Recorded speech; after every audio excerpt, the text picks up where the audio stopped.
Alrighty, hello everyone, and welcome to Dingoes Ate My Podcast. I guess we'll call this season 2, because we're done with Buffy. Yes, very much so. And Buffy was very, very good. Yes, very much so. So now we are going to take on the only spin-off that ever actually made it to air, Angel. Pretty So much makes sense. so Dave, what do you know about the series Angel? The little bits that I remember hearing about and seeing within the Buffy series that related to it, as well as the one specific episode that you showed me that we'll wait until that episode rolls around before discussing. Smile time, smile time. It's the best. Okay, so let me give you the general premise for the series.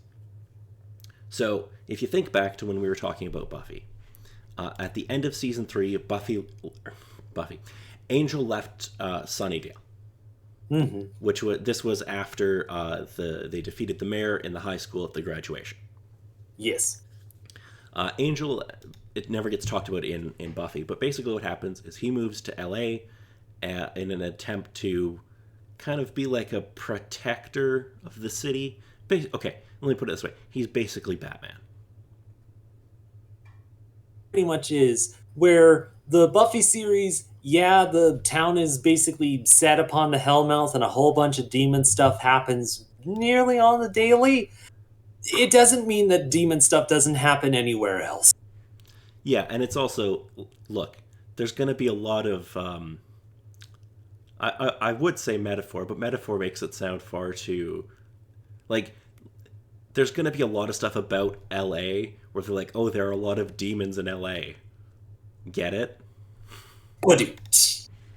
It's not terribly subtle, but there's some good stuff. And I, I guess the best way to explain Angel is Buffy was a series about growing up. Angel is a series about being an adult. Alrighties. So it's going to have a darker edge. It's going to be far less happy for the most part. And do you know anything about who's going to be in the series, like character wise? Like obviously Angel's going to be there, but do you know I anybody? do know that there's going to be a couple of guest appearances from Spike within the series, but I don't think that he's a typical character that's on the show. It's more so of a new cast that's within this series. So Spike will become a main cast member in season 5. Okay. He might But pop up a few times before then. I don't remember for sure, but he becomes a main cast member then. Um, okay.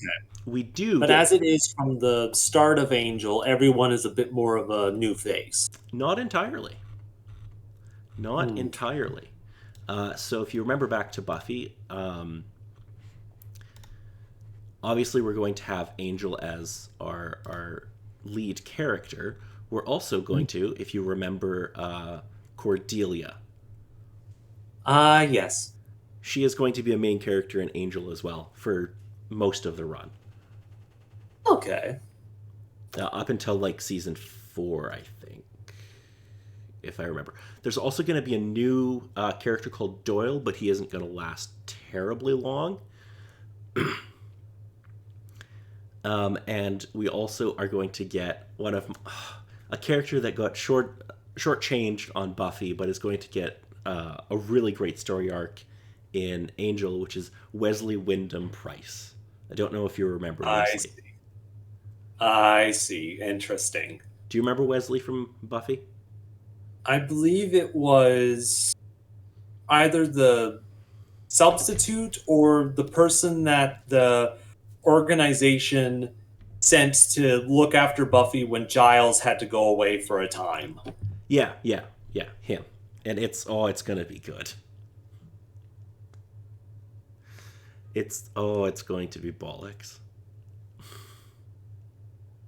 In the typical sort of sense, or the sense that makes you laugh very much so, but makes me cringe?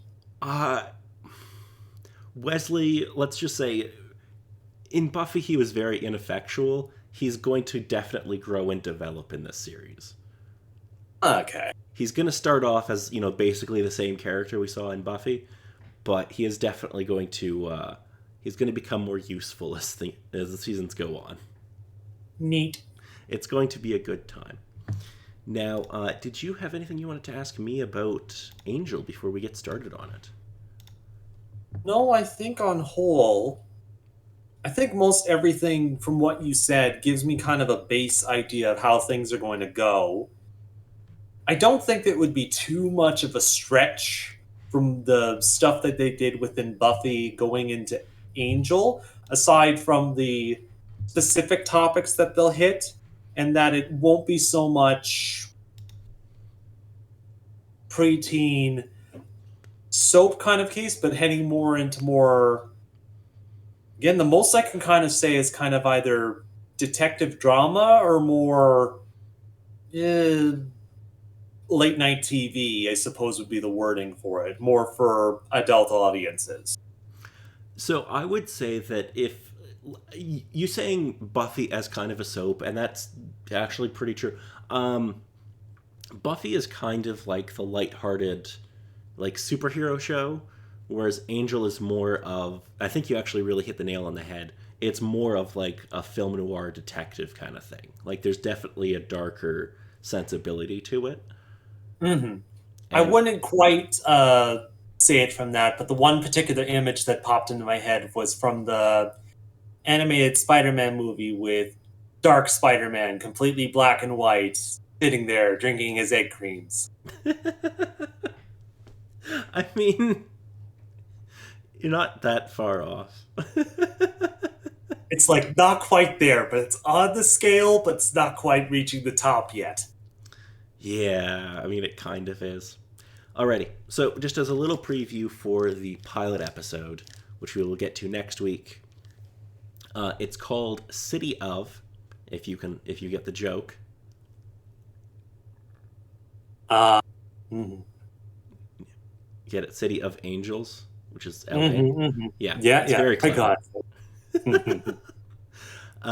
Basically, we're gonna Angel is gonna meet he's gonna meet Doyle, and Cordelia's gonna show up, and they're gonna find out about a law firm called Wolfram and Hart,